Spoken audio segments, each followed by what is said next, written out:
Anyway, we're going to be talking about this next great mission coming up on October 10th, hopefully. Cross your fingers. If everything works and the hurricanes stay away and all the rest. Europa Clipper. And we're going to be going to an incredibly different world than we've ever had before. Believe it or not, this is our 7th mission to Jupiter. Had 2 Pioneers, 2 Voyagers, Galileo, Juno's orbiting now. We have JUICE coming in from, what do you call it, the Europeans. That won't get there for another couple years. And we talk about, oh my God, NASA always seems to be emphasizing this Mars, follow the water stuff. And that's very true. We're also hitting Jupiter more ways than we can think of. Again, 7 missions. That's not a small number, especially since all of them were what we would call a flagship mission. We're talking in current dollars, seriously multi-billion-dollar missions. These aren't, oh, we're just going to put up a CubeSat. No, nothing like that. But anyway, so that's our topic today. And again, I alluded to this a little bit before. I'm what's called a solar system ambassador. And it sounds great. Look, it's dynamite on my cards. Ambassadors program is out of JPL. And it's one of the great education public outreach programs that NASA has. We're all volunteers. And one of the great things is, with the exception of the 2 gals in the back room that keep us in line and do our ID cards and organize it. I just got my new shirts the other day. One of the great things is no tax dollars are spent on it. Think of this. This is the best deal in government. We go through the same ethics kind of thing. I mean, I worked for Colgate years ago, big company. You guys worked with big companies. You know the ethics rules.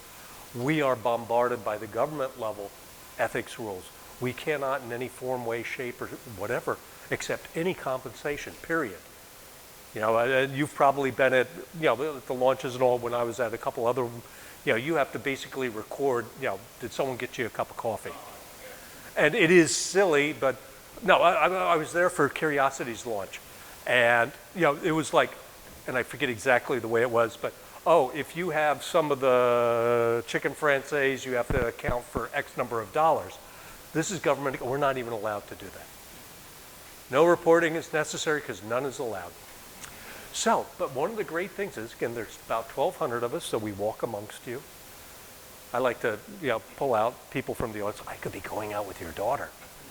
And you can see her face just melt. But the important thing is we do go into the community. We reach millions of people a year. I forget how many I do, probably a good 1,000 or a couple thousand a year for all the lectures. I do several of them a month. And the idea is, again, it's a community service out of NASA. You can't get a better deal out of government than that. So, and I've been volunteering for NASA for 30 years, been doing the ambassador thing for over a dozen. If you know anyone that wants to bring in a yappy tap of a knucklehead like me, grab my cards.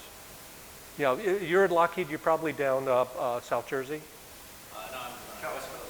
Oh, okay. I was going to say, I didn't know any work, because of course there's the big Lockheed thing there with the SS Rancocas Woods. It's an Aegis site, but I didn't know that was the only big Lockheed installation. But the funny thing is, it's the only earthbound commissioned ship in the Navy. You pass it on when you go down 295. Turnpike too, because they're both right next to it. It's in the middle of zippity-doo-dah nowhere, and they do Aegis work. Anyway, so we're heading back to Europa, back to Jupiter. And there's lots of real nasty issues about going to Jupiter that make this a particularly tough mission. And we're going to be talking a little bit about this. The important focus, we're not going to be studying Jupiter that much. We might learn a little bit, but not important. There's a couple other moons of Jupiter that we're going to take a quick glance at because we have the opportunity. But the whole focus is this. One crazy little moon going around. Now, if other people were here, they might not know. Okay, Galileo discovered 4 moons. Io, Europa, Ganymede, Callisto. And this kind of revolutionized things. Okay, we knew the Earth had a moon, but the idea of another planet? And remember, this was with horrible, wretched optics. The Franklin Institute had a wonderful, the best science museum on the planet. I'll hold it against anything, California Science Center, it's great. They had mock-ups of Galileo's telescope. And honestly, it's almost easier to use your naked eyes. They were terrible, but it had some magnification. He was able to see it, the moons, and it completely baffled him. Because what the heck are these? So these are the Galilean moons. And we're going to the second one. This is in order of how far away they are from the planet. And Europa is not, compared to the size of Jupiter, not a particularly large moon, but it's a little bit smaller than ours. Say, I think it's about 1,800 miles across. The Earth's moon is about 21-ish, 100 miles. And it's rather close, which makes observing it a really, really tough job. In particular, the surface. It's amazing over all the years we've been able to get this. The Galileo probe years and years ago in the 90s did enough passes for us to get some photography. Remember, they had real difficulties with their high gain antenna. They could only take a few pictures and terribly compressed them to get them home because everything was done on low gain, just a few bits a second, and you were lucky to get any photography or science at all out of it. But what we have is this incredibly chaotic, cracked surface. And that gets intriguing. When we start looking at even more detail, to heck is this kind of structure? And you sit there and you go, we have this strange reddish stuff. Now we know on some of the, on Pluto, for example, I believe the material is called tholins, something like that. There are a lot of nitrogen-based compounds that are exposed to a heavy, heavy UV, and they do chemically change. They turn reddish. Could this be it, or could it be something else? Not 100% sure. But this kind of surface is crazy. Oh, and the other thing, it's all ice. Ice is not unreasonable. It's outside, the Jupiter is outside the frost belt. You expect things to be frozen. Okay, fine. Nothing like liquid water, we thought. But how do you get this kind of structure? Okay, you have these linear structures. That's interesting. Cracks going through them. Then you have some areas that are just totally chaotic. Kind of reminiscent of like if you look at broken up ice flow in the Arctic or Antarctic. You have little bergs, if you want to call it that. Things freeze, refreeze, all the rest. That's pretty intriguing. And the one thing that quickly became apparent, craters. Take a look at the highlands of the moon. There isn't a square micrometer that doesn't have a crater. There's virtually no craters on this. Of course, we learn from that, this surface is being constantly refreshed, constantly renewed, because otherwise it would preserve that bombardment history that doesn't exist on the surface. So we have to be talking about some sort of active geological process. The only other really geologically active planet or moon out there, obviously the Earth, is Io. And of course we know that that is just being resurfaced every day. So we go and start thinking hard about this. We know it's a frozen ice. There's an ocean under it. We'll talk about that in a second. Then a rocky mantle and all the rest, and we're pretty much certain it's got the traditional nickel iron core, like the Earth does. But boy, that's a leap of faith, isn't it? Okay, we see the ice, we can kind of infer, okay, core, rock, all the rest. Where the heck do we get that? How the heck do we know that this is going to be a moon with an ocean? Well, I don't have to tell you, there's some smart people out there. And this was figured out from the Galileo probe. Yes, I know that's Io in the background, the high gains deployed. Yes, artist concepts, we all know what those are. But had a great magometer boom. And as it's going through mapping the magnetic field of Jupiter, when it got near Europa, well, that's not the magnetic field. We were, not a nice, smooth transition. We saw perturbations. This is interesting. How do we explain what we're seeing? And smart people sit down and they go, all right, here's what we think's happening. It almost has to be. Again, I never do equations. A diagram like this is borderline. But we know that in engineering, in electrical engineering, if you move a conductor through a magnetic field, you're going to generate a current. The current then generates its own little magnetic field, doesn't disrupt the rest of the big magnetic field. And this is what Galileo was seeing. The only way you could explain the results was having a conductive liquid moving through the magnetic field of Jupiter's, and Jupiter's magnetic field is breathtakingly powerful. Jupiter, remember, has more than likely, we don't know this for a fact because we can't see it, but the Juno probe is coming back with some great results. It probably has something close to a metallic hydrogen core, is what is thought, or at least one stream of thinking. That's very conductive, and if it's spinning, you're going to get a magnetic field to rock your world. And so, as it's moving through the field, you're getting currents, other magnetic fields that you can detect. And after you do a lot of smart calculating by people far smarter than I'll ever know, yeah, it makes sense that there's an ocean there, a salty ocean. Pure water isn't that conductive, salt water is. So, come on.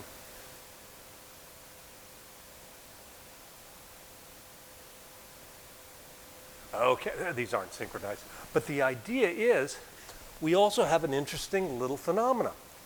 We're in not a particularly eccentric orbit, but Europa is tidally locked. Turns out most moons in the solar system are tidally locked.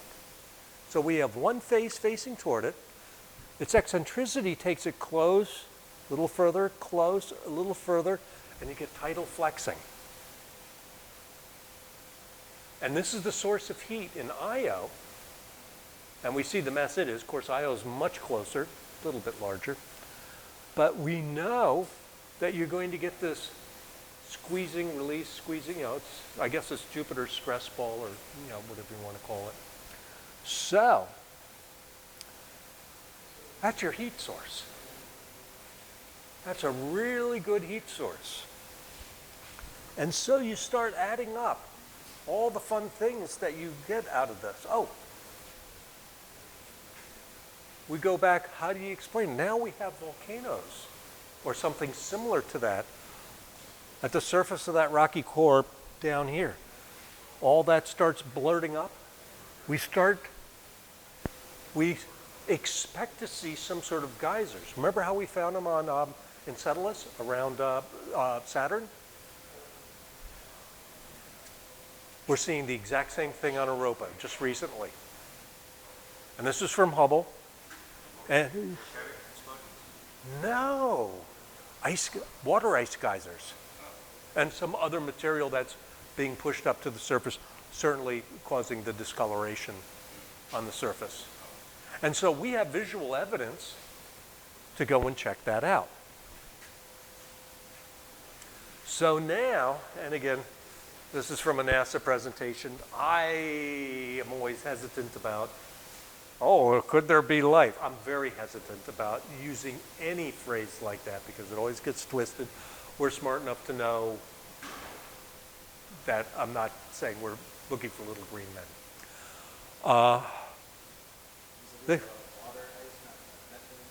No, it's too warm for methane to stay. And we've done some spectroscopic, say that 3 times fast before all your coffee's gone, and it is water ice.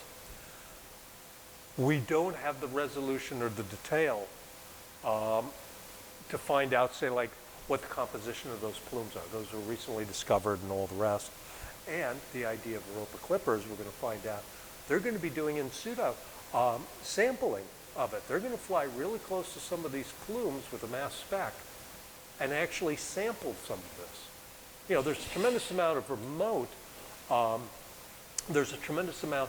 remote, sensing, everything from every infrared, visual, IR spectrometers and all the rest. But yeah, the mass spec is going to be sampling. Isn't there like a very thin atmosphere around? There is, there is, and again, it's not a particularly large moon, so it doesn't have a lot. But if we're putting up water, the hydrogen and oxygen dissociate, and the hydrogen escapes, and there is, you know, 0.000001 torr, or whatever number it is, oxygen atmosphere. It's an atmosphere in that there are gases around it, you know, obviously not an atmosphere like this. You know, certainly it's a vacuum by all practical standards. But again, you can see the heating going on, plumes start going up and start breaking through the surface. So the sample thickness can be brought back to Earth? Oh, no. We barely have enough propellant. And I read an interesting passage in the trajectory analysis papers, but there's so much life-limiting things on this mission. We're hoping it's going to finish, and we'll talk about that. But no. Well, all right, I'll talk about it in a minute. It's all on the choice of launch vehicles and all the rest. But, okay, what they're guessing, and again, smart people are making reasonable guesses based on reasonable data that may or may not be completely right or wrong. More water than what's on Earth. I found that to be interesting. More water on Europa than there is on Earth. Interesting. If you're talking tens of miles of ocean, remember the average ocean depth here on Earth is only a couple miles. I mean, yeah, we have super deep things, but not everything is that deep. We have elements, possibly carbon containing, not unreasonable, that are being bubbled up. We have energy source, absolutely, tidal flexing. And yeah, it's been cooking for years. And that's one of the things you got to have. You know, it's like weather. One of my great metaphors on weather. How do you make weather? Come on, you're GOES guys. How do you make weather? I always baffle people with this one, but it's too simple. How do you make weather? Turns out, take a heck of a lot of air. It's a recipe. Add water, heat, and stir. And that's all you need to make weather. Here, well, you start with a few little elements, and you keep it warm, and you stir, and eventually chemistry works out. You know, I'm not going to use the phrase life will find a way, because that's too easy. But it could be interesting. It could be interesting. So, magnetic field is impossibly powerful. That'll pull the fillings out of your teeth. And I just like the video. Video doesn't show anything aside from magnetic fields, but it's a nice video. And this is the biggest issue we have. This is a map of a lot of the radiation as Jupiter is going through its 9-10 hour day. The axis of magnetic fields isn't aligned on its quote equator. It's a little bit offset, which is why you see things like this, boom, boom, boom, boom. But you don't have to worry about any return trip going to Jupiter. You'll be fried to a crisp by the time you get anywhere close. It is horrible. I studied physics 1,000 years ago. I don't have a feel for the numbers, but you'd probably fare better underneath a nuclear blast. You know, it's miserable.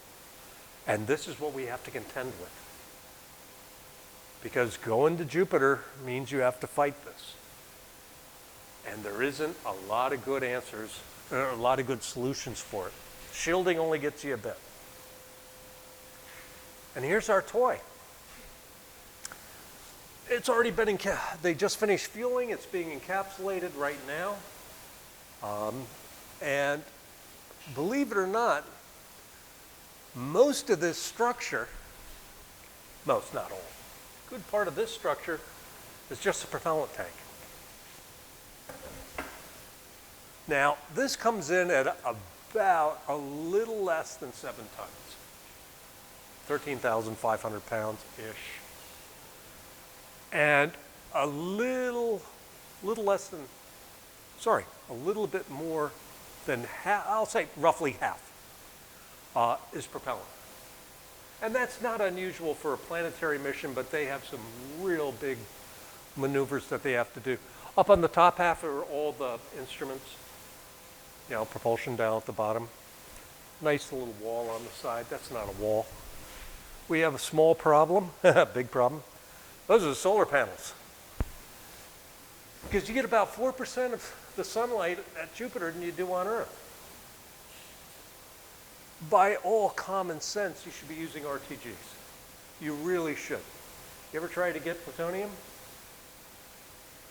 I mean, the plutonium that they have, and they've restarted production, has been spoken for the next zillion years. They just can't make it fast enough. The big Dragonfly mission to Titan is going to be soaking up a big chunk of that. I don't know what other missions have it, and of course you just want the little heaters and all the rest with plutonium, so it's almost impossible to get, and of course approvals and all. This is a $5 billion mission before the plutonium. You could probably tack another billion onto it with all the extra goodies. This was expensive enough. Again, this is a flagship mission. This was about 5. I think, and that's to mission end. You know, that's not, you know, flyaway price. That's, you know. Well, the RTGs are the, radioisotope thermoelectric generator. When you get plutonium-238, not the 239 you use for bombs, it decays at a particular rate that it generates a tremendous amount of heat. And you can put thermocouples on there and such. You can convert that heat directly to electricity. This is what we use for a number of missions, for the Voyagers, for Curiosity, for Perseverance, a couple other missions, the Pioneers, and no moving parts. They just don't break, and they last forever. That's what we use to power the scientific experiments package on the moon during Apollo. It is a great technology, yes, and then you have the other side. We're dealing with plutonium, all the precautions you have to take, et cetera, et cetera. Is there any way to leverage the radiation from Jupiter into the power source? Well, remember, the plutonium, yes, it's radioactive. It's all alpha decay. The radiation around Jupiter is mostly high energy electrons, protons, and I forget what else. But there isn't any material, there isn't any elements decaying, say like you'd have in a radioactive materials, plutonium, uranium, or. It traps it. Just think of like Van Allen belts on steroids. It's the exact same mechanism. And so you have a lot of. As you go around Jupiter, you get Badly. Galactic cosmic radiation is not really a problem, in contrast to what you find in the radiation belts around Jupiter, Earth, and that kind of thing. So you're stuck with monster, bigger than a basketball court. I think it's about 120 feet across. That's a lot of solar panels. And the JUICE orbiter, Airbus made these and the ones for JUICE, and they're all monster panels. They look like some of the newer ComSats, that you want to put a megawatt of power onto the ground. It's soaking up a lot of sun. It really is. And, you know, let's just say if those don't deploy, you don't have a mission. Also, if we get very close to the atmosphere, it'll start affecting. We'll talk about the orbit in a second. See, you're getting to be like Jules. It's like, yeah, funny you say that because I'm going to be talking about it in a minute. See, this is why I like talking to people who think about this stuff. Okay, we're going off on a Falcon 9 Heavy. Years ago, they were looking at both the SLS and an Atlas 551, 5 SRBs. And SLS, there is a lot written about, oh, well, the SRBs, you know, there's a lot of shake, rattling, and rolling. That might be a problem. But the real issue is the cost. That's $2 billion a pop. You know, SpaceX is selling, this is going to be fully expended. No recovery of the strap-ons, nothing. It all goes, nope, we need all that energy. Remember that big fuel tank I was talking about? How much fuel's in there? Well, one of the big trajectory papers said, we fill it to the launch vehicle's capacity. Meaning that, okay, we have something that weighs this much, that means we got that much margin left. Whatever it is, we fill it up until that needle hits, no more. And so this, even though it's completely expended, is not a great lifter. Remember, it's not really designed for high energy orbits. You know, its real thing is maybe getting out to GTO. You know, and if you're lucky, no, I'm not even going to say nothing like a direct injection into geosynchronous. You know, it just doesn't have that capability. Mostly it's thermal. They just can't keep their propellants cold enough. You know, the Atlas V has it, the Vulcan has it. That's their big selling point. You can do a direct injection. This doesn't have it, and so everything has to happen quickly.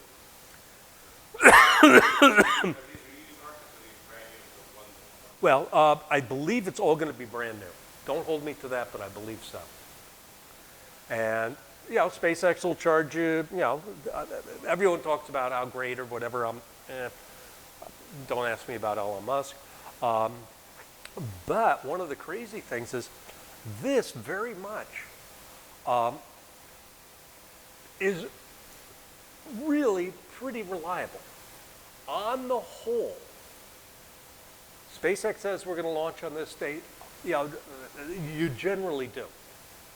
And so a couple of my tickets, you know, a couple of the things I booked are all non-refundable, hoping he's right on that. But this is going to go on the hairy edge of what's possible for the launch vehicle. If you're going to use an Atlas V, the 551 variant, which I believe that goes used, if I'm not mistaken, you would have to do I'm trying to see if I got this right. Earth, Venus, Earth, gravity assist, then Mars to get it out there. SLS was going to get you there direct, 3.5-year flight. Atlas V is going to be about 6-7 years to get there just because having to go around and around and around doing gravity assist. We're going to be doing 2 gravity assists on this one. And we're going to be doing a Mars and then coming back and getting another boost out of the Earth before we get sent on our way. So, yeah, it's not the most direct. It's better than an Atlas V, nowhere near as good. But the guy who runs the program exec for this, said, you know, that's okay. Because, yes, you know, you're going to be waiting a couple extra years. This is a 5.5-year-ish, almost 6-year flight. We've gotten real good about making spacecraft last forever. Really, when you think of it, a lot of the spacecraft anymore die because they run out of gas. You know, we've gotten good at this. You know, contrasted with the old days, you know, when, oh, well, we got it to last for 4 months. Boy, aren't we clever. So, yeah, we're going to be doing a Mars and comes around, Earth assist, and then out you go. Did you read science done? Not really. Not really. It's all, well, when you think of like the kind of instruments it's bringing, everything from, you'll see there's 4 different kinds of cameras, you have that mass spec, et cetera, et cetera. Honestly, all around here, there isn't much to look at and there isn't much to sample. You already got pictures, right? Yeah, exactly. So here's all the, I call them ohmmeters because you have a spectrometer, a magometer, and a ohmmeter. Oh, you might get some information. I mean, they're obviously going to power up and, exercise stuff. The mass specs is the mass spectrometer. But you have IR, ultraviolet, wide narrow angle cameras. The one thing that's really neat about this is it has radars. And we have hung out on the solar panels, high and low frequency radar, all the imaging systems. I mean, you're going to get a lot of pretty pictures back. But we want to go and probe that ice layer and see what's underneath it. And it turns out VHF will get you down a little bit.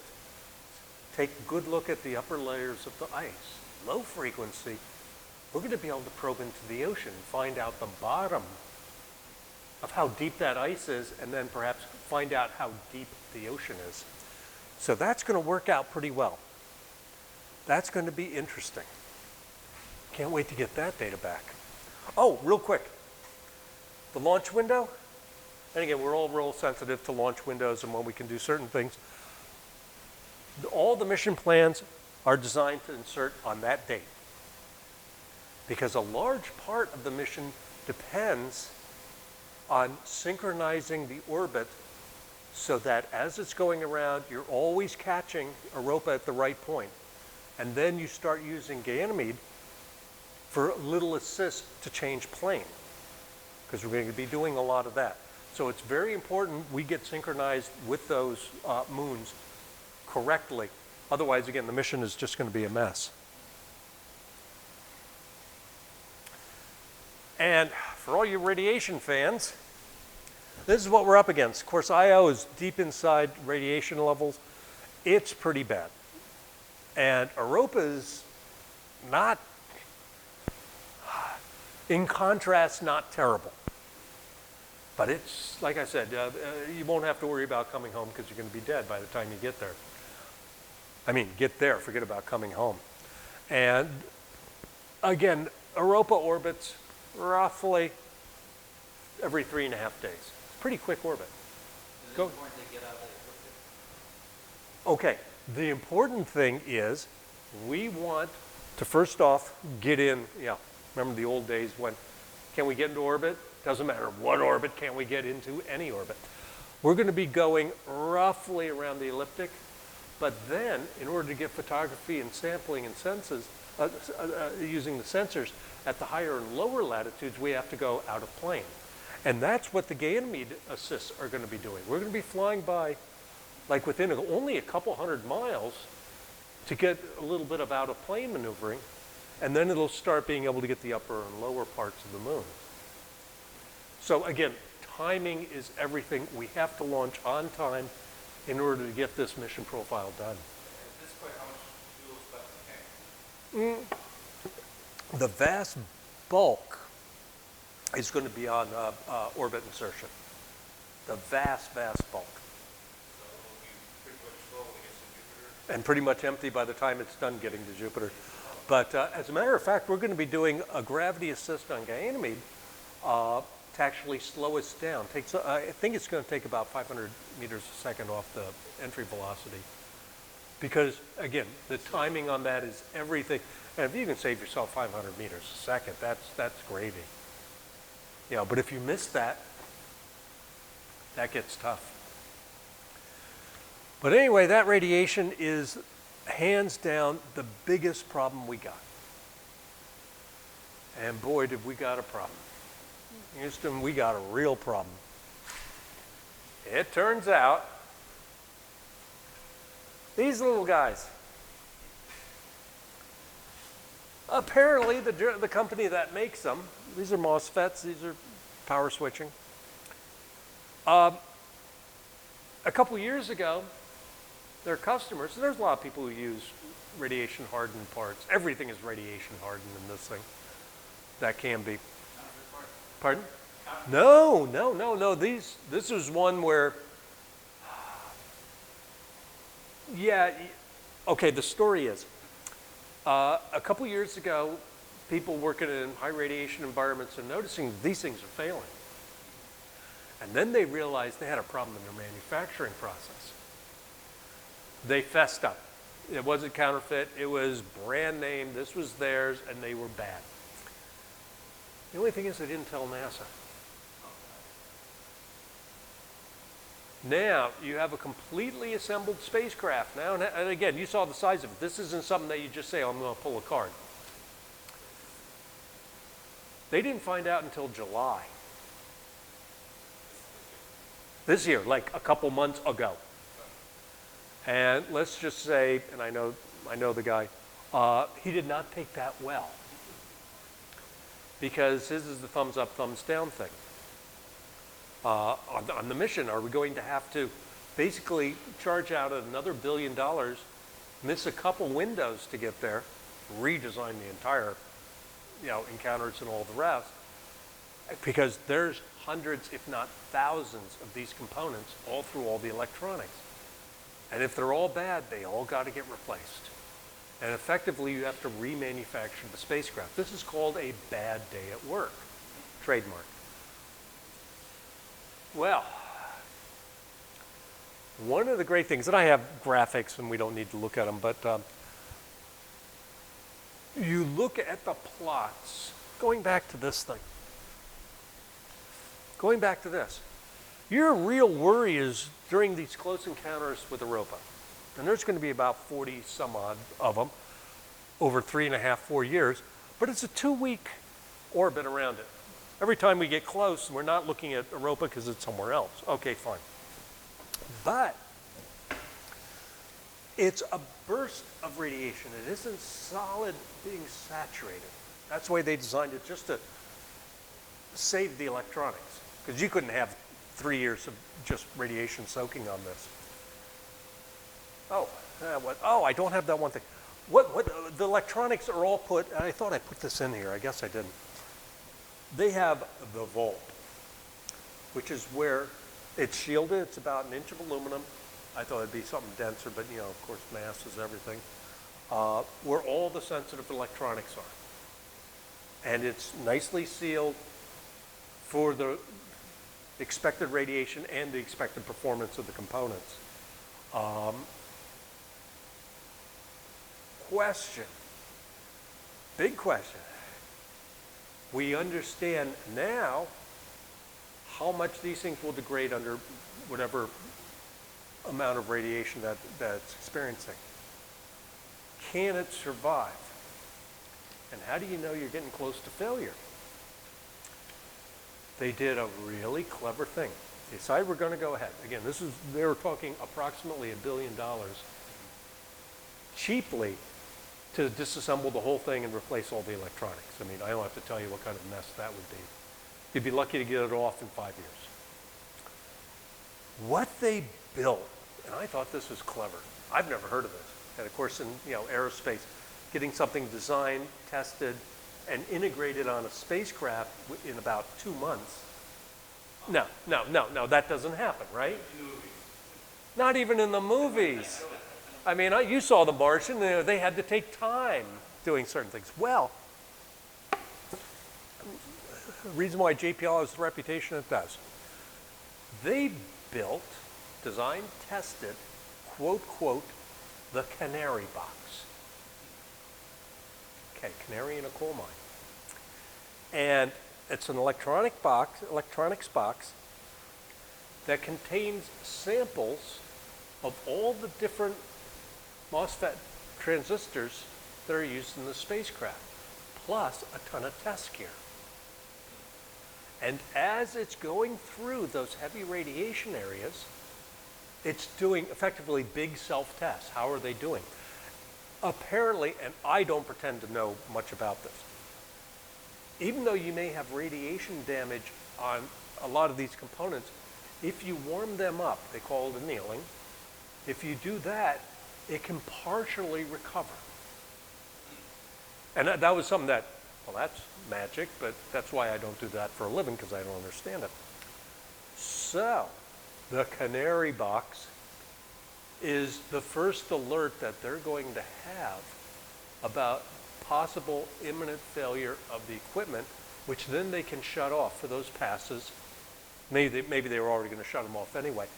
But it's the idea of, okay, if I have something that's going to be in imminent danger of failing and it could be a mission-ending failure, maybe I should just power it down, go into safe mode or something during that pass. So that is the plan. I thought it was good. Again, imagine trying to integrate a whole box, install it, get the uplink down. I mean, they'll probably be writing software for the next 2 or 3 years to finish it, but yeah. So these can tell whether it's on or off the radiation? Well, there's a safe mode. The safe mode, but if it's Yeah. off, Well, depending on the function, you can imagine, okay, if I'm depending on this to do a critical function that could be mission ending, not just losing my science, is it better to simply shut that system off, go into a safe mode or something where I can ride it out and then recover more gracefully later? I don't know the details. I spent 2 days Googling for it, and you can bet these guys were busy building rather than writing fancy papers. AIAA is probably going to have a nice write-up someday, but it's not out. quick question on this canary box. Is it just for the purpose of finding out if it's going to be survival or not, or is it actually functional to do other things? It's not interactive. My understanding, and again, there isn't a whole lot written, but the idea is it's mostly a diagnostics platform saying, okay, this is what we are expecting the condition of the transistors or whatever to be in as we're making each one of these passes. It's similarly shielded, similarly this, and oh God, yeah. A lot of particles gave their all for this thing. But yeah, that's exactly what they did. And the idea... No, you see, now you have all your electronics that have been built. To add additional diagnostic circuitry, well, that's just not going to happen. But if you're building it from scratch, yeah, you can put in all that, find whatever thresholds that, to give you some indication of what life is left. Yes. Oh, you're saying the canary box is on the spacecraft? Correct. Okay, but I thought that was a test box. The test box. Oh, no. This is integrated on the spacecraft, which makes it all the more amazing that within a couple months they could put something together like that. And again, I'm waiting to read a paper on it because I think that would be, that's interesting. Not that I understand radiation damage and MOSFETs, but just the idea of the effort, I think is pretty clever. Do you get money back from these companies? That's one thing that, and again, you can talk this about any government-funded project, be it military or NASA or whatever. Well, true, but the fact that they knew the fault a year or two ago,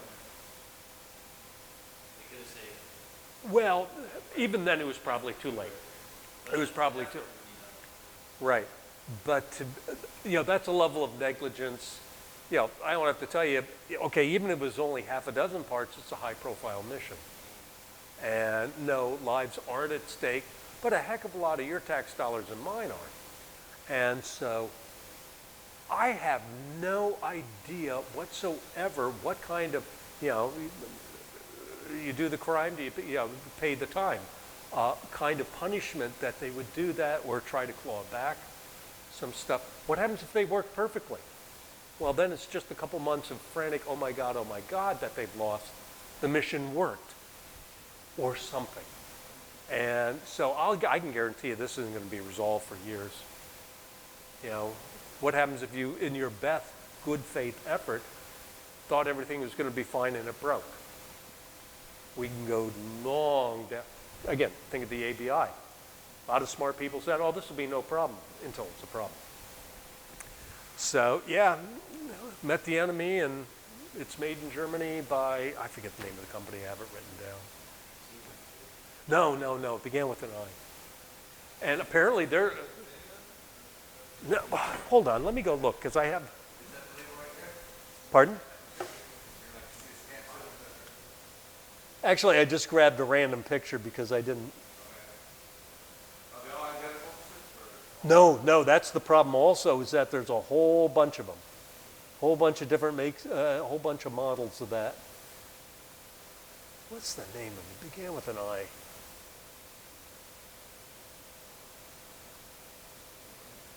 Infineon. Yeah, that was it, Infineon.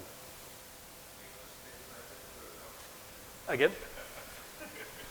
Well, you can bet, again, how something of that important when you're supposed to be rad hardened and all of your lots aren't. Mitchell, what are the big chips for on the satellites? Again, one of the great things about Wikipedia is that on the whole, on a high concept level, it's generally rather accurate. Believe it or not, the science and math stuff, which can be easily verified one way or the other, is generally pretty good. Things like if you want to know was Donald Trump a great president or not, no, you're not going to get facts on that. But, they're everywhere from automotive. They tend to specialize in more extreme environments, aviation, aerospace, automobiles, that kind of thing. And apparently, if you need rad hardened chips, they're the go-to company. It isn't a fly-by-night thing. And so I can go, we all remember 2010? You know I couldn't do anything without that. But anyway, so that's that. And next month, hopefully we're going to get some more information. What the frigate happened to Starline?